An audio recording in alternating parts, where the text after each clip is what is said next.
May dahilan kung bakit nilabas na namin yung minority report. Kasi may partial report na ba? Dinadraft. Mahina itong mga staff ko. Sabi ko, before mag-break noong December, tapusin nila eh.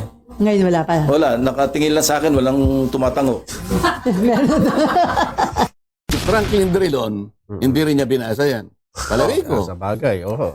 Senator Ping, sinabi niya, hindi ko binasa yan. Opo. Si Senator Soto, ayun kung binasa niya, sapagkat meron siyang kopya. Siyang kauna-una nagkaroon ng kopya. Opo. Bakit nyo kagad hahatulan? Sasabihin nyo para sa basura lang. Eh, hindi nyo man lang binasa. Magandang araw mga kababayan. JP po ang inyong lingkod at andito na naman po tayo sa isa na namang reaksyon sa mga bago at mainit na kaganapan dito sa ating bansa.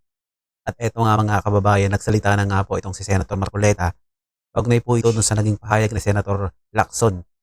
Kaugnay ng report na inilabas nila kung tinatawag na minority report kaugnay nga po ng ginagawang pagdinig niyan sa Blue Ribbon Committee sa Senado mga kababayan.